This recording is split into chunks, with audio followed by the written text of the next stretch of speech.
Bagaimana jika dirimu terikat dengan takdir yang mengharuskan pertumpahan darah terjadi? Sekuat apapun dirimu berusaha menghindari takdir tersebut, takdir itu datang dengan cara yang lain. Inilah kisah Yeon Seok Hyun, seorang putra sulung keluarga pedang Luoyang yang terlalu naif untuk mencoba menghindari takdir dirinya, yang pada akhirnya semua yang ia coba lindungi hancur berantakan. Namun semuanya tidak berakhir di sana, karena dia diberikan kesempatan kedua. Oke, tanpa menunggu lebih lama lagi, kita langsung mulai aja ceritanya. Cerita diawali dengan diperlihatkannya seorang putra sulung dari keluarga pedang Luoyang yang sedang diikat dalam keadaan mengenaskan di bawah lembah. Karena kondisinya itu, dia didatangi oleh sosok entitas seperti bayangan. Sosok itu berkata kalau dia sudah mengamati tuan muda itu sudah sejak lama. Ia bahkan mengetahui semua jenis penyiksaan yang diterima oleh tuan muda tersebut. Tuan muda itu yang selama ini melupakan semuanya karena beratnya siksaan yang ia terima, mulai mengingat kembali semuanya. Ia pun bertanya kepada entitas itu mengenai apa yang terjadi pada keluarganya. Namun sangat disayangkan, menurut entitas itu, klan Luoyang sudah musnah sepenuhnya. Si entitas itu mulai menceritakan apa yang terjadi pada keluarga si tuan muda. Kedua kakak perempuannya tidak berumur panjang akibat kejatuhan klan. Bahkan karena si tuan muda mengesampingkan segalanya dan hanya fokus pada buku, akibatnya kursi kepala keluarga menjadi kosong. Dan akhirnya terjadi perebutan kekuasaan di antara para saudaranya. Si tuan muda beralasan kalau dirinya yang hanya seorang rakyat jelata tidak tahu kalau tindakannya akan memberikan dampak sebesar itu. Tapi si entitas mengingatkan kembali kalau si tuan muda bukanlah orang sembarangan. Karena sejak kecil, tuan muda tersebut sudah memiliki banyak prestasi yang sudah ia capai. Bahkan, menurutnya orang sekelas Simakian atau Sunju hanya sekedar sejarawan atau ahli strategi biasa jika dibandingkan dengan si tuan muda. Si tuan muda pun mengkonfirmasi, sebenarnya ia sangat paham apa yang sebenarnya terjadi. Namun, karena dirinya yang lahir dengan takdir yang sama dengan sosok Heavenly Killing Star, ia dengan naif mencoba untuk menghindari semuanya agar tidak ada korban yang berjatuhan karenanya. Tapi ya pada akhirnya takdir itu tidak bisa lepas darinya, dan tuan muda itu hanya bisa pasrah pada kehendak surga untuk menghukum para penjahat atas kelakuan mereka. Si entitas itu kemudian menjelaskan kalau hal itu tidak mungkin terjadi, karena sejak zaman dulu kala orang jahat terus hidup mewah dan orang baik justru hidup dalam penderitaan. Jadi tanpa melakukan sesuatu, semua hal seperti balasan itu tidak akan pernah terjadi di dunia ini. Oleh karena itu, si entitas menawarkan kekuatan ke si tuan muda. Kekuatan untuk menyelamatkan semuanya. Si tuan muda yang sudah putus asa pada akhirnya menerima tawaran tersebut, bahkan jika bayarannya begitu besar. Mendengar persetujuan dari si tuan muda, sosok entitas itu, atau ia menyebutnya mereka, akhirnya memberikan kekuatan ke si tuan muda. Hasilnya, anggota tubuh si tuan muda kembali utuh. Entitas itu kemudian memberikan si tuan muda sebuah kitab berjudul The Scripture of the Dark Heaven Tremor, sebuah kitab penantang langit yang akan melahap semua kejahatan. Setelah menerima kitab itu, si tuan muda akhirnya dikirim ke masa lalu, tepatnya ke Aula True Enlightenment, yang ada di keluarga pedang Luoyang pada saat dirinya berumur 17 tahun. Bukan hanya itu, karena kitab yang diterima si tuan muda, semua kekuatan fisiknya meningkat drastis. Karenanya, dia bisa mendengar para penjaga yang ahli dalam teknik kedap suara sedang membicarakan dirinya. Namun, yang lebih mengejutkan adalah raut wajahnya. Karena sekarang ia terlihat seperti wajah yang dipenuhi kejahatan. Jadi, sebelum keluar, dia mencoba memperbaiki raut wajahnya agar terlihat lebih manusiawi. Setelah selesai memperbaiki raut wajahnya, si tuan muda langsung keluar kamar dan menikmati sinar matahari yang sudah lama ia tidak rasakan. Dan setelahnya ia menyuruh semua penjaga untuk menghadap dirinya. Dan tentu saja, alasannya karena si tuan muda ingin menyingkirkan semua mata yang ditanamkan keluarganya. Awalnya para penjaga itu menolak, namun setelah dijelaskan kalau penolakan ini bisa diartikan sebagai pembangkangan, mereka akhirnya menurut. Setelahnya si tuan muda juga menyuruh salah satu penjaga tadi untuk menyampaikan kepada kepala pelayan kalau dirinya membutuhkan seorang pelayan untuk melayaninya. Dan kabar pun menyebar dengan cepat, dan hal ini mengakibatkan kediaman keluarga menjadi tidak tenang. Bahkan, si kepala pelayan yang mengetahui kalau sosok tuan muda berbakat yang tidak tertarik pada urusan duniawi selama 10 tahun terakhir, tiba-tiba melakukan pergerakan, ia merasa kalau akan ada perubahan besar di keluarga Luoyang. Karenanya, kepala pelayan mengirim wanita bernama Jeong-a untuk melayani si tuan muda. Bukan tanpa alasan si kepala pelayan memilih wanita tersebut. Karena wanita itu memiliki mata yang dapat menilai lebih cepat dari siapapun. Jadi, siapa tahu Jeong-a bisa mengungkap niat asli si tuan muda. Tak lama, Jeong-a pergi ke kediaman tuan muda. Ia cukup terkejut karena penjaga gerbang kediaman tersebut dijaga oleh para ahli. Bahkan, saking percaya dirinya mereka bahkan tertidur saat bertugas dan membiarkan Jeong-a masuk tanpa mengkonfirmasi identitasnya lebih lanjut. Namun, meskipun begitu, si penjaga memperingatkan kepada Jeong-a. Mereka berkata kalau Jeong-a jangan keluar dari jalan setapak karena ada formasi yang terpasang di dalamnya. Jeong-a yang memiliki mata keemasan yang sepertinya sedikit istimewa bisa melihat formasi yang disebutkan oleh penjaga gerbang tadi. Ia bisa mengkonfirmasi betapa berbahayanya kediaman tuan muda pertama. Di sisi lain, tuan muda pertama yang mengamati Jeong-a dari jauh merasa tertarik kepadanya. Bahkan karena ia merasa tertarik, tuan muda pertama sempat menampakkan dirinya. Meskipun dari sisi Jeong-a, apa yang ia lihat bukanlah sosok tuan muda pertama, melainkan sebuah kegelapan tanpa dasar. Dan karenanya dia hampir pingsan.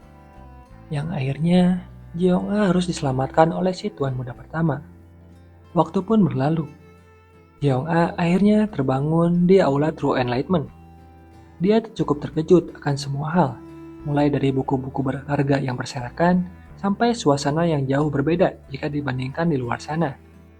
Dan saat menyadari Jeong-a sudah sadar, tuan muda pertama langsung memanggilnya untuk berbicara.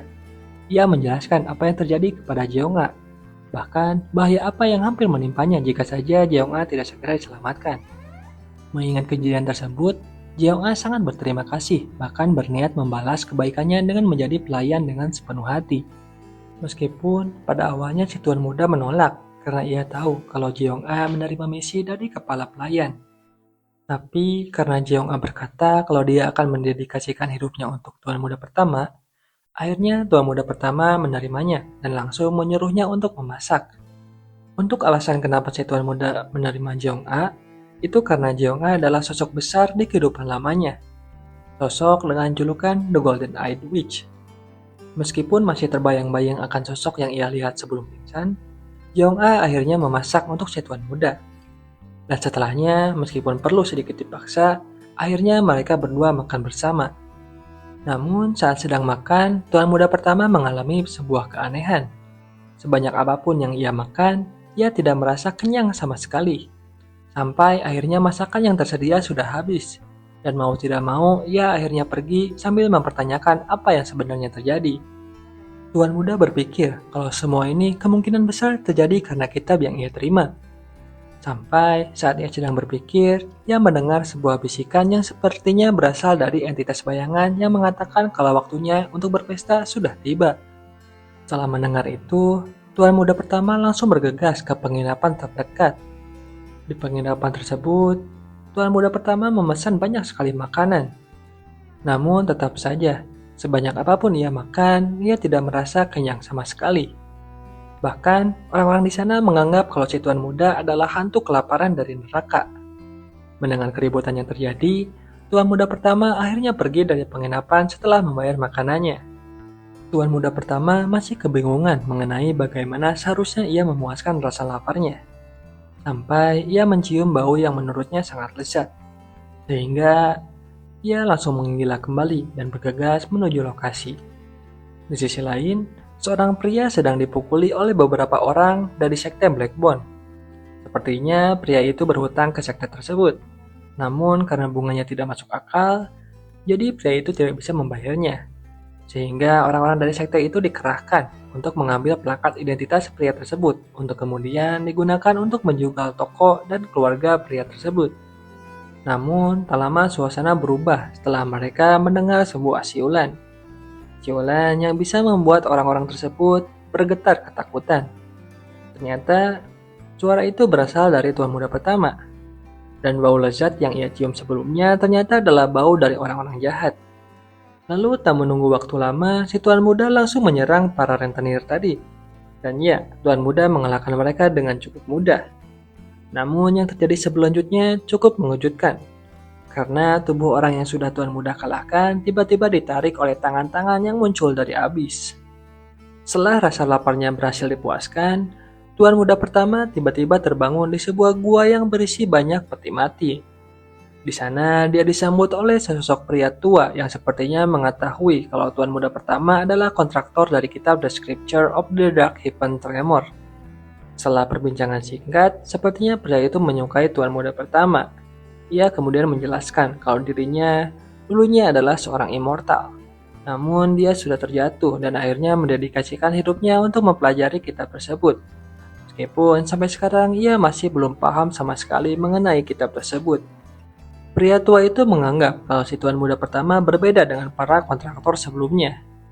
Karena Tuan Muda telah menyelesaikan ritual inisiasi, sebuah ritual yang menjadi tuntutan pertama dan terakhir yang diajukan oleh kitab kepada kontraktornya. Dan ritual itu adalah melahap orang-orang jahat. Semakin banyak kejahatan yang dilahap oleh Tuan Muda pertama, maka akan semakin kuat pula dirinya. Namun, melahap di sini bukan berarti memakannya secara fisik, namun memberikan tubuh para orang jahat ke tangan-tangan roh kelaparan milik kitab tersebut. Dan merekalah yang akan membantu Tuan Muda pertama melahap para orang jahat tadi di domain yang diciptakan oleh demon energi si Tuan Muda. Setelah menjelaskan semua hal yang dibutuhkan, pria tua itu akhirnya menghilang bersamaan dengan runtuhnya gua tempat mereka berbincang. Setelahnya, point of view pun berpindah ke Jeong'a. Setelah beberapa hari berada di kediaman Tuan Muda pertama, Jeong'a mengetahui beberapa hal. Pertama, bangunan utama tempat Tuan Muda berdiam itu sangatlah berbahaya, karena di sana terdapat banyak sekali barang berharga yang bisa membuat Jeong'a menghilang tanpa jejak jika ia mencoba membaca isi dari buku-buku tersebut. Kedua, Tuan Muda orangnya itu eksentrik, karena ia mengabaikan formalitas. Dia memanen sayurnya sendiri, membantu urusan dapur, bahkan selalu makan bersama dengan Jeong'a. Dan yang ketiga, sepertinya Tuan Muda pertama tidak punya ketertarikan romantis kepadanya sama sekali. Dan karena inilah, Jeong'a menjadi sangat bingung, karena dirinya cukup cantik sampai mendapat julukan bunga es. Bahkan, ia menjadi pelayan Tuan Muda karena ingin melarikan diri dari Tuan Muda lainnya. Tapi karena sikap acuh dari Tuan Muda, hal ini malah menjadi masalah hidup bagi Jeong'a. Lalu, suatu hari saat Tuan Muda pertama dan Jeong'a sedang makan bersama, tiba-tiba penjaga gerbang bertindak tidak sopan dengan menerobos masuk. Ia mengatakan kalau bawahan Tuan Muda ketiga datang untuk membawa Jeong'a ke Tuan Muda ketiga. Meskipun tujuannya sudah jelas, tapi Tuan Muda pertama menyuruh Jeong'a untuk menemui mereka dan menanyakan apa keinginan mereka. Tapi sebelum itu, Tuan Muda pertama menceramahi penjaga gerbang tadi dan menurunkan jabatannya. Setelahnya, Jeong'a pun pergi untuk menemui utusan Tuan Muda ketiga. Namun, situasi menjadi tegang setelah prajurit itu menghunus pedangnya ke Jeong'a akibat merasa diprovokasi karena permintaannya untuk menemui Tuan Muda pertama tidak dikabulkan. Beruntung, penjaga gerbang menahan prajurit itu dan dengan sedikit intimidasi, akhirnya prajurit itu menyerah. Dan akhirnya menyampaikan pesan Tuan Muda ketiga untuk membawa Jeong'a ke kediamannya. Tapi tetap saja, Jeong'a tidak menerima permintaan itu, karena menurutnya keberadaannya tidak bisa seenaknya diputuskan oleh Tuan Muda ketiga. Penolakan itu membuat emosi si prajurit tersulut kembali, namun pada akhirnya memutuskan untuk pergi. Lalu setelah prajurit itu pergi, kemudian datang satu lagi seorang kepala pelayan dari kediaman Tuan Muda kedua yang ingin bertemu dengan Tuan Muda pertama. Untungnya, kepala pelayan ini cukup kooperatif setelah ditolak. Ia hanya menitipkan surat dari Tuan Muda kedua untuk Tuan Muda pertama. Meskipun pada akhirnya ia tetap mengancam Jeong'a dengan berkata kalau sebagus apapun rencana Jeong'a, dia tetap akan ada dalam genggaman Tuan Muda kedua. Setelah kedua utusan itu pergi, penjaga gerbang mempertanyakan tindakan Jeong'a, karena setahu dia, Tuan Muda pertama tidak menyuruh mereka untuk mengusir tamu. Meskipun dia memang mau mengusir mereka, Tuan Muda pertama bisa melakukannya hanya dengan satu kata jika mereka bertemu. Jadi, penjaga gerbang mempertanyakan apa yang dilakukan oleh Jeong'a. Apakah itu murni karena loyalitas atau hanya ingin melindungi diri sendiri? Jeong-a merasa terpukul karena perkataan itu, namun pada akhirnya ia tetap menyerahkan surat dari Tuan Muda kedua. Dan itu langsung dibakar oleh Tuan Muda pertama, karena menurutnya jika pesan itu memang sangat penting, Tuan Muda kedua haruslah datang sendiri untuk menyampaikannya. Setelah itu, Jeong-a dan Tuan Muda pertama berbincang-bincang sambil minum teh. Di perbincangan itu, Jeong-a menjadi tahu kalau Tuan Muda pertama sejak awal tidak mempercayainya. Oleh karenanya, setiap mereka makan atau minum, Tuan Muda selalu menyuruh Jeong-a untuk mencobanya terlebih dahulu. Dan surat yang dibakar tadi kemungkinan karena Tuan Muda pertama tidak percaya kalau surat yang disampaikan itu masih utuh, atau isinya tidak diubah sama sekali. Dan karena dia sudah tahu kalau Tuan Muda tidak mempercayainya sama sekali, Jeong-a jadi sadar kalau sekarang dirinya hanyalah orang asing yang mencoba memanfaatkan Tuan Muda untuk bertahan hidup. Karena itu, Jeong-a akhirnya bertanya ke Tuan Muda pertama, jika dia ingin mendedikasikan hidupnya untuk bersumpah setia kepada Tuan Muda pertama, apakah sumpahnya tersebut akan diterima? Sebelum menjawab permintaan dari Jeong-a, Tuan Muda pertama menjelaskan kalau kepala keluarganya yang dikabarkan sakit sebenarnya diracuni. Bahkan tidak terhitung berapa kali dirinya mengalami percobaan peracunan. Dengan semua bahaya itu, apakah Jeong-a yakin dia akan tetap setia kepadanya? Jeong-a pun mengkonfirmasi kalau dirinya akan tetap setia. Dan melihat Jeong-a yang sudah bersungguh-sungguh, akhirnya Tuan Muda pertama menyerahkan surat yang berisi pesan dari kepala pelayan yang Jeong-a anggap sebagai ayah sendiri. Sebagai garis besar, surat itu berisi perintah untuk melenyapkan Jeong-a jika ia berani bertindak macam-macam. Setelah sumpah dibuat, Tuan Muda pertama bersama Jeong-a berbincang lebih lanjut. Kali ini Jeong-a menjelaskan masa lalunya. Dulunya, ia bahagia di serikat dagang yang dijalankan oleh ayahnya. Namun, situasi berubah ketika serikat dagang itu membutuhkan dana dan akhirnya harus meminjam dana ke rentenir. Akibatnya, hutang mereka semakin menumpuk dan Jeong-a bersama kakaknya harus dijual ke keluarga yang berbeda. Jeong-a kemudian menjelaskan kalau kakaknya saat ini sudah menetap di Luoyang dan bekerja sebagai broker informasi. Dan baru-baru ini, dirinya memberi pesan kalau ia telah menemukan identitas dari orang yang bertanggung jawab atas kejatuhan keluarganya. Dan dikatakan orang itu bernama Geum-jil. Mendengar kalau kakak Jeong-a adalah broker informasi, Tuan Muda pertama mengajak Jeong-a untuk bertemu kakaknya di esok hari. Lalu di keesokan harinya, saat sedang bersiap untuk pergi ke kakaknya Jeong-a, Tuan Muda pertama menyadari kalau pakaian yang dipakai oleh Jeong-a tidak terlalu bagus. Jadi, ia menyuruh penjaga gerbang untuk pergi ke kediaman dalam untuk membawakan baju luar wanita dengan kualitas yang tinggi. Meskipun awalnya permintaan itu ditolak, namun setelah Tuan Muda menyertakan stempel resmi kepala keluarga, akhirnya permintaan itu dituruti. Awalnya Jeong-a merasa tidak pantas menerima semua pakaian itu, terlebih karena stempel berharga itu digunakan hanya untuknya. Namun, Tuan Muda pertama menyuruhnya untuk tidak memikirkannya, karena di kemudian hari, Jeong-a akan memiliki banyak kesempatan untuk mengenakan pakaian berkualitas tinggi seperti itu. Setelah Jeong-a selesai bersiap, mereka akhirnya pergi ke pusat kota Luoyang yang terlihat sangat padat. Orang-orang begitu terpesona melihat kecantikan dari Jeong-a, namun mereka tidak bisa berbuat apa-apa setelah mengetahui kalau Jeong-a berasal dari keluarga pedang Luoyang. Di tengah perjalanan menuju broker informasi, Tuan Muda pertama berkata kalau dirinya ada urusan sebentar dan menyuruh penjaga gerbang untuk melindungi Jeong-a. Dan tak lama kemudian, Tuan Muda pertama menghilang yang membuat penjaga gerbang kebingungan. Karena saat ini ia sedang menyebarkan ki-nya untuk melindungi Tuan Muda pertama, tapi ia tidak merasakan pergerakan Tuan Muda pertama sama sekali. Tuan Muda pertama ternyata pergi ke kediaman pria yang ia selamatkan dari rentenir sebelumnya.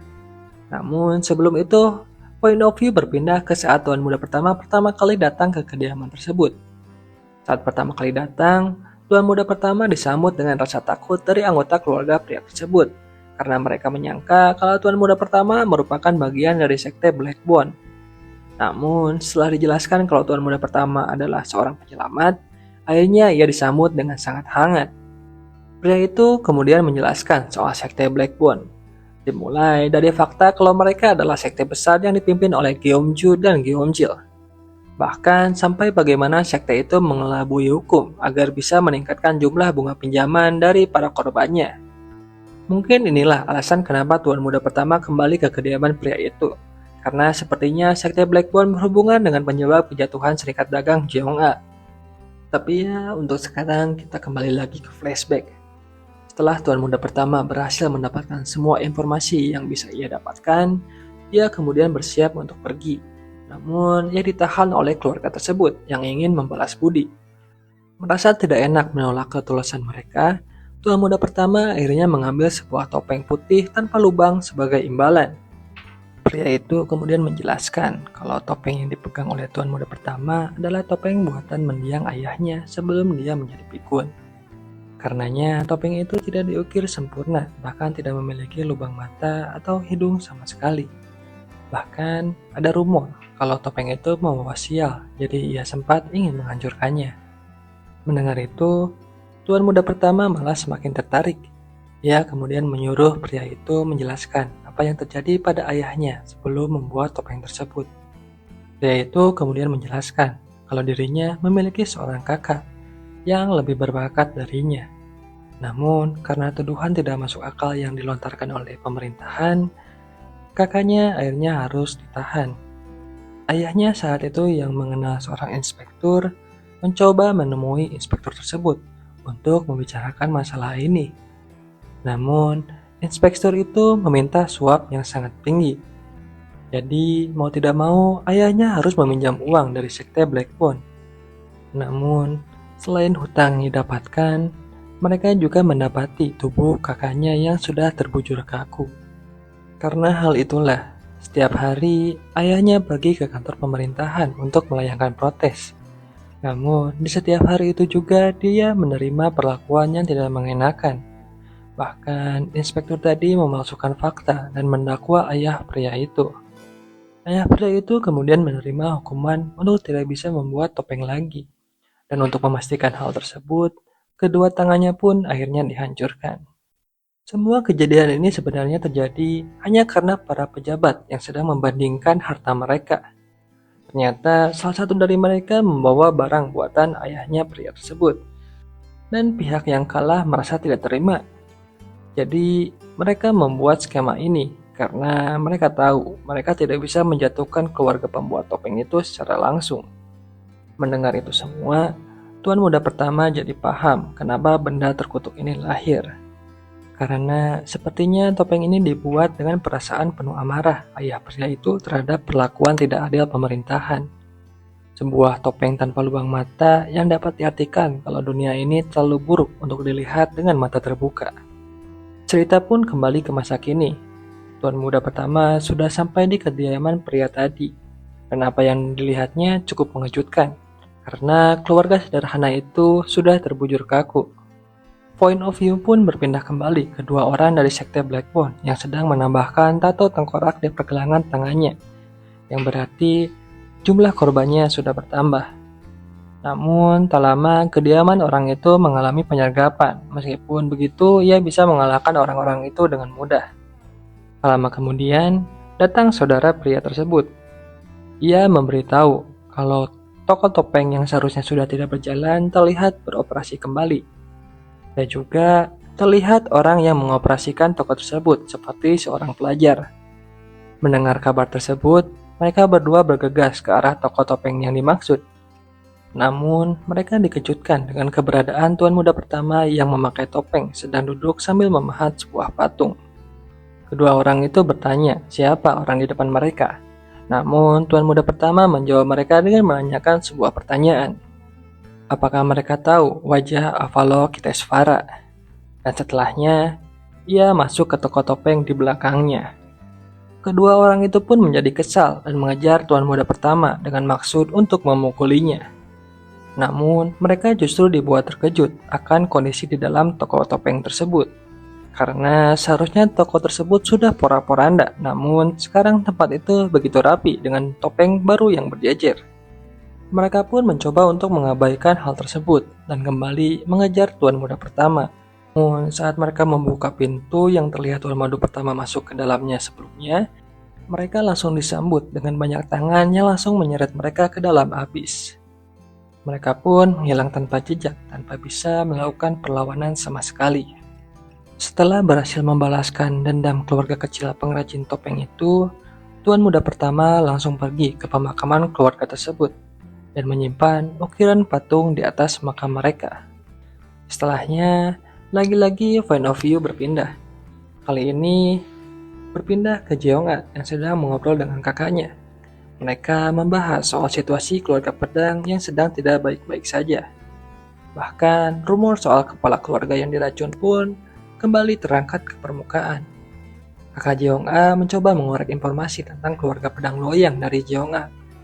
Namun, niat itu terlihat jelas, jadi mereka saling memprovokasi satu sama lain. Sampai akhirnya, kakak Jeong'a melewati batas dengan menghina tuan muda pertama yang membuat Jeong'a marah. Melihat adiknya yang marah, kakak Jeong'a kemudian meminta maaf.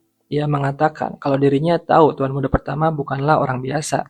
Namun itu sudah 10 tahun yang lalu. Saingan tuan muda pertama sudah mengukuhkan pondasinya, jadi ia tidak yakin apa yang bisa dilakukan oleh orang yang menjadi tuan adiknya itu. Saat mereka sedang berbincang, mereka dikejutkan dengan serangan. Ternyata itu adalah sekte Blackbone yang menyerang mereka. Sebuah tindakan yang tidak masuk akal karena sekte itu menyerang kelompok informasi netral. Namun sepertinya mereka memiliki alasannya sendiri. Dan yang jelas mereka datang untuk menangkap kepala Papilion Hyunwoo atau kakak Jeong'a. Melihat situasi berbahaya yang akan menimpa kakaknya, Jeong'a kemudian meminjam pipa rokok milik kakaknya dan memakainya untuk menyerang para penyusup. Meskipun bukan tindakan yang pintar untuk orang biasa bertarung dengan martial artist, namun karena kakak Jeong'a berkata mereka hanya harus bertahan selama 15 menit sebelum bala bantuan tiba, maka Jeong'a pun mengeluarkan segalanya. Berkat mata emasnya, Jeong'a jadi merasakan semua pergerakan para penyusup. Dan dengan berbekal informasi itu, Jeong'a pada akhirnya berhasil menghindari setiap serangan dan melakukan serangan balik dengan sangat baik. Setelah semua penyusup itu berhasil dikalahkan, kejadian mengejutkan pun terjadi. Seorang wanita bernama Gyeomju datang membawa 3 orang yang terlihat lebih kuat dari para anggota sekte tadi. Gyeomju berdalih kalau dirinya ingin bertamu. Karena menurutnya kalau dirinya ingin menjadi musuh, Jeong'a dan kakaknya sudah tidak akan bisa berdiri sejak tadi. Ucapan itu dibuktikan dengan salah satu anak buahnya yang melemparkan puluhan pisau ke arah mereka. Namun, pisau-pisau itu hanya menggores pipi mereka, seolah ia sengaja melakukannya. Setelah tahu kalau mereka tidak punya kesempatan, akhirnya Gyeomju pun dipersilahkan untuk duduk. Kedatangan Gyeomju ternyata karena ia mencurigai kepala Papilion Hyunwoo sebagai dalang dari sergapan yang terjadi pada anak buahnya. Dan tuduhan itu bukan tanpa bukti, karena Gyeomju memiliki informan yang sangat dipercaya. Itulah kenapa dia bisa melakukan serangan tepat saat Papilion Hyunwoo sedang tidak memiliki perlindungan sama sekali. Untuk membuktikan ucapannya, Gyeomju mengeluarkan sebuah token bernama Sword House Bronze Token, yang dimana ini membuat Jeong'a terkejut. Dan di saat yang bersamaan, tuan muda pertama pun datang. Ia kemudian meminta Gyeomju untuk menyerahkan token tersebut untuk dicek keasliannya. Awalnya Gyeomju menolak, bahkan setelah tahu kalau tuan muda pertama dan penjaga gerbang adalah orang-orang dari keluarga pedang Luoyang. Tapi mereka tetap tidak mempedulikannya. Mereka menganggap kalau tuan muda pertama dan penjaga gerbang adalah lawan yang mudah. Sampai akhirnya tuan muda pertama menyuruh penjaga gerbang untuk mengambil token tersebut. Hanya dengan 3 langkah, para prajurit sekte Blackbone gemetar ketakutan. Dan dengan 3 langkah itu juga, token yang ada di tangan Gyeomju diambil dan diserahkan ke tuan muda pertama. Dan dengan ini, mereka mengkonfirmasi kalau orang di depan mereka bukanlah orang sembarangan. Setelah memeriksa token tersebut, tuan muda pertama mengkonfirmasi kalau token itu asli. Dan token itu adalah pemberian keluarga pedang Luoyang. Sebuah token yang menjadi simbol yang menjamin keamanan dari keluarga pedang Luoyang. Setelahnya, tuan muda pertama menyerahkan kembali token tersebut. Ia tidak bisa berbuat apa-apa sekarang, karena itu akan mencoreng kepercayaan yang telah lama dibangun oleh keluarganya. Melihat tindakan tuan muda pertama, Gyeomju pun jadi tahu kalau orang di hadapannya adalah tuan muda pertama bernama Yeon Sohyun, yang menyandang gelar Swordless Master. sebuah gelar ejekan yang mengisyaratkan kalau Tuan Muda pertama adalah pewaris keluarga pedang yang tidak mau memegang pedang sama sekali. Mengetahui itu, Gyeongju menjadi sangat percaya diri karena Sohyeon tidak akan mengambil tindakan. Dan ia juga jadi tahu kalau Jeong-a adalah wanita merepotkan yang diincar oleh Tuan Muda kedua. Ia kemudian mengejek Jeong-a kalau dia melewatkan kesempatan besar untuk menjadi selir Tuan Muda kedua hanya demi menjadi pelayan Sohyeon, orang yang dianggap sebagai orang yang gagal. Gyeongju pun terus melontarkan hinaan, namun Jeong-a tidak bisa membalas sama sekali karena ia tahu kalau semua ucapan Gyeongju itu benar dan meskipun ia bisa membantah, hinaan itu akan kembali kepadanya dengan lebih parah. Jadi Jeong-a pun hanya bisa tertunduk sampai Sohyeon merangkulnya dan menyuruh Gyeongju untuk berhenti.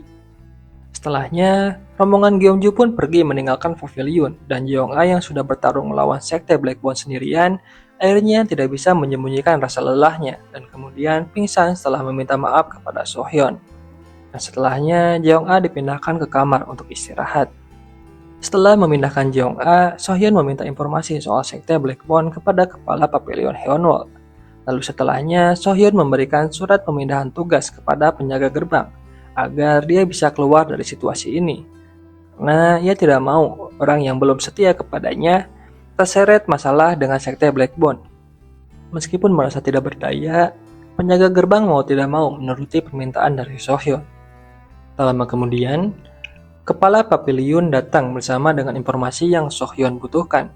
Dari informasi itu, Sohyeon mendapati kalau kepala pavilion berniat melakukan tindakan kepada sekte Blackbone. Jadi Sohyeon memperingati kepala pavilion untuk berhenti karena sangat berbahaya, mengingat token yang Gyeongju pegang adalah token yang asli. Tapi kepala pavilion bertekad untuk melawan sekte Blackbone, karena baginya keluarga pedang yang merupakan klan terkuat malah memberikan token seberharga itu ke organisasi dunia bawah, sedangkan masih banyak rakyat di Loyang yang masih menderita. Jadi ia sudah tidak percaya kepada siapapun lagi dan berniat mengurus sekte tersebut secara pribadi. Sekali lagi, Sohyeon memperingatkan kepala pavilion untuk tidak main-main dengan Gyeongju. Bahkan ia menceritakan apa yang akan terjadi berdasarkan ingatannya di kehidupan sebelumnya. Kepala pavilion akan kalah dan Jeong-a akan mencoba membalas dendam. Namun kekuatannya tidak cukup sehingga ia berakhir tragis. Meskipun kepala pavilion tidak paham kenapa Sohyeon menceritakan kisah tersebut, tapi di sini Sohyeon mencoba menjelaskan kalau di dunia yang keadilan nyaris tak pernah menang, mengubah sejarah menuntut pengorbanan yang besar. Bahkan nyawa orang-orang tak bersalah sekalipun. Namun, orang yang benar-benar berhati baik seperti kepala pavilion akan menolak untuk mengorbankan orang lain demi tujuan sebesar apapun. Mereka memilih untuk memikul seluruh dosa, aib, dan pengorbanan itu sendirian. Meski mereka sadar kalau tindakan mereka tidak mungkin akan mengubah apapun, dan kejahatan tetap akan keluar sebagai pemenang. Kepala pavilion masih tidak mengerti apa yang dikatakan oleh Sohyeon. Sama seperti admin juga nggak ngerti setelah baca beberapa kali. Tapi mengesampingkan itu, Sohyeon kemudian memakai topengnya dan ia menunjukkan kekuatannya. Ia menjelaskan kalau dirinya sekarang menapaki jalan demonik. Dan meskipun dirinya pernah gagal mengubah takdir yang mengikatnya sejak lahir, tapi ia yakin takdir Jeong-a dan saudarinya masih belum berubah. Jadi, ia akan mengawasi takdir mereka. Dan setelah menjelaskan itu semua, Sohyeon pun menghilang. Setelah meninggalkan kepala pavilion yang kebingungan, Sohyeon pun diperlihatkan sedang menyerang cabang dari sekte Blackbone. Ia memulainya dari penjaga gerbang sekte tersebut. Para anggota bahkan sampai seniman bela diri yang ditugaskan untuk melindungi setiap cabang dari sekte Blackbone. Meskipun banyak sekali anggota yang terdapat di sekte Blackbone, Sohyeon dapat dengan mudah mengalahkan mereka semua. Sohyeon pun menyusuri sekte Blackbone semakin dalam. Dan semakin dalam ia menyusuri, semakin banyak juga yang ia lihat, termasuk soal kekejaman dari sekte Blackbone. Dan anehnya, setiap orang yang dikalahkan oleh Sohyeon menganggap kalau Sohyeon lah monsternya. Mereka menganggap kalau tindakan mereka hanyalah bisnis semata untuk menyambung hidup. Ini sekali lagi membuktikan kalau perkataan Sohyeon tentang dunia ini adalah dunia yang gila, memang benar adanya. Dan ya dalam waktu yang gak lama, Satu cabang sekte Blackbone pun akhirnya lenyap, dan kabar itu sampai ke telinga Gyeongju. Meskipun Gyeongju masih tidak mengetahui identitas penyerang karena informasi yang diterima cukup beragam, ada yang bilang evil spirit, ada yang bilang demon, dan bahkan ada yang bilang monster. Tapi ada satu kesamaan dari laporan itu, yakni pelaku memakai topeng putih. Gyeongju menganggap kalau pelaku ini adalah seorang ahli, karena sebelumnya juga cabang mereka juga pernah dihancurkan oleh seorang ahli yang sedang berkelana. Jadi meskipun seorang ahli adalah eksistensi yang jarang ditemui, bukan berarti mereka tidak ada. Jadi Gyeongju menganggap ini hanyalah sebuah kesialan dan berniat membiarkannya sampai emosi si ahli ini mereda. Setidaknya dengan begitu kerusakan yang mereka alami tidak akan menjadi terlalu parah. Sampai anak buahnya mengingat sebuah laporan soal sosok demon yang bertanggung jawab atas anggota mereka yang hilang di rumah judi. Meskipun ini masih berupa spekulasi, tapi kemungkinan pelaku keduanya adalah orang yang sama. Jadi Gyeongju sedikit panik. Dan benar saja, tak lama kemudian anggota lainnya masuk membawa kabar kalau cabang sekte mereka yang lainnya sudah dihancurkan. Awalnya Gyeongju masih berniat membiarkan ahli itu, meskipun kerugiannya sekarang sudah cukup besar. Namunnya situasi ternyata bisa menjadi lebih buruk. Laporan soal cabang sekte yang dihancurkan terus bermunculan. Hal ini membuat Gyeongju semakin panik, karena kejadian kali ini adalah kejadian yang begitu besar. Karena dalam waktu yang singkat, banyak cabang mereka yang dihancurkan. Bahkan saking besarnya, kejadian ini membuat warga sampai menggosipkannya di keesokan harinya. Gyeongju yang awalnya berniat mengabaikan ini, mencoba mencari perlindungan ke keluarga pedang loyang. Namun, orang yang memberikan token ke Gyeongju menolak permintaannya dan malah mengusirnya. Bahkan, ia mengancam akan memberikan token itu ke sekte lain kalau Gyeongju masih mengecewakannya. Di sisi lain, rumor soal demon masih menyebar dengan luas. Ada yang bilang kalau itu adalah sosok Heavenly Killing Star yang sudah bangkit kembali. Dan bahkan ada satu pengemis buta yang sepertinya bisa meramal, mengatakan kalau Dark Heaven yang ada di dalam kitab sudah muncul untuk menghukum para pendosa.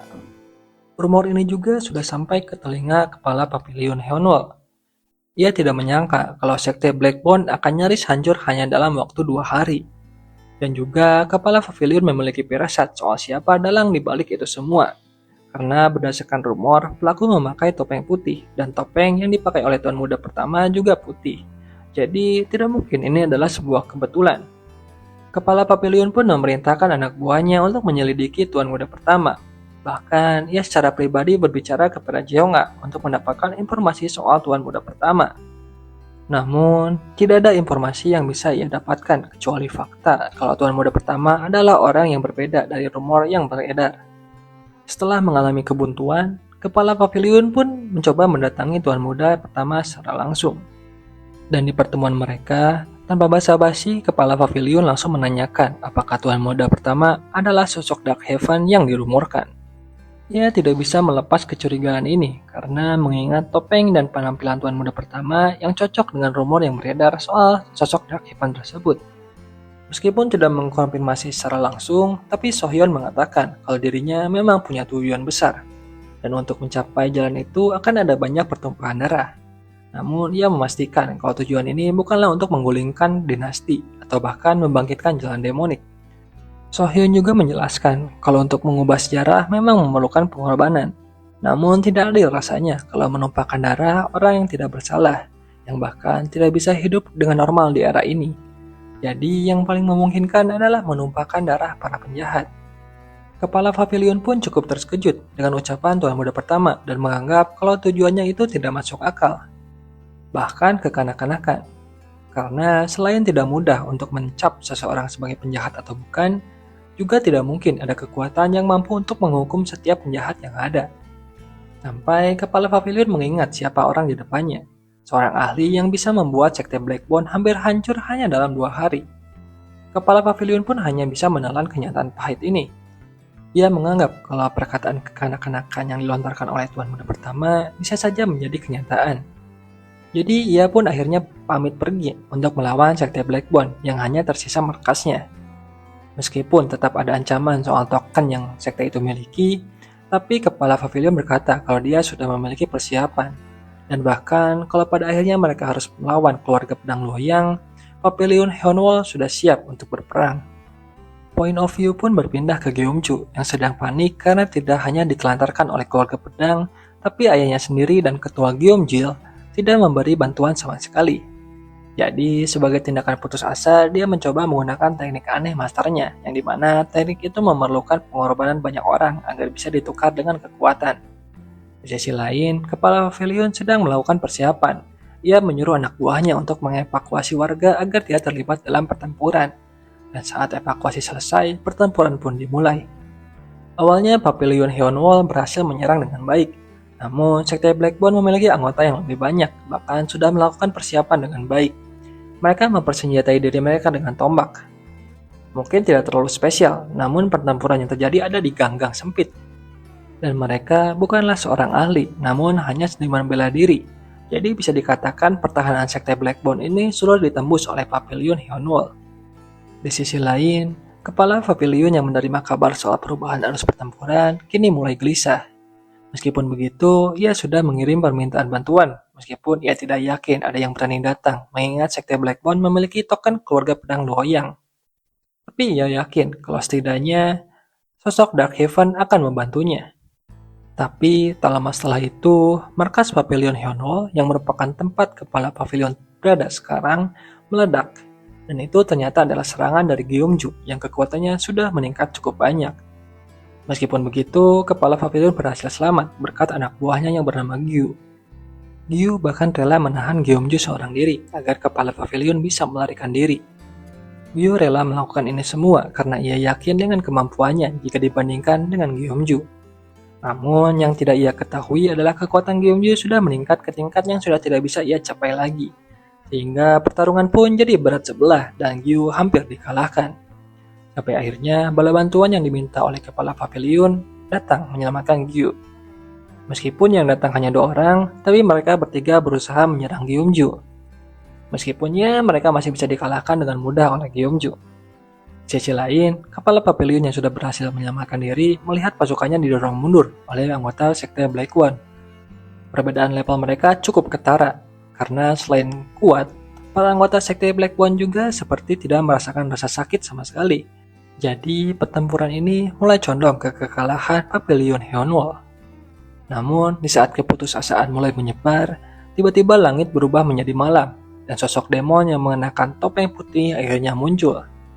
Perubahan langit yang tiba-tiba itu ternyata disebabkan oleh Sohyun yang menggunakan energi demonik. Sebuah energi yang berasal dari luar alam semesta yang saking kuatnya bisa memutar balikan realita. Gyeongju yang menyadari kalau sosok bertopeng putih itu adalah sosok yang berbahaya, mulai memerintahkan anak buahnya untuk menyerang. Namun tidak ada satupun dari mereka yang berani untuk melakukannya. Terlebih, mereka tahu kalau pria bertopeng itu adalah orang yang sama yang berhasil menghancurkan sekte cabang mereka. Jadi, kebanyakan dari mereka memilih untuk melarikan diri. Sohyun yang melihat itu mulai memerintahkan tangan-tangan dari Abyss untuk menyeret para anggota sekte Black One yang melarikan diri. Dan dapat dipastikan kalau tidak ada satupun dari mereka yang melarikan diri dapat bertahan.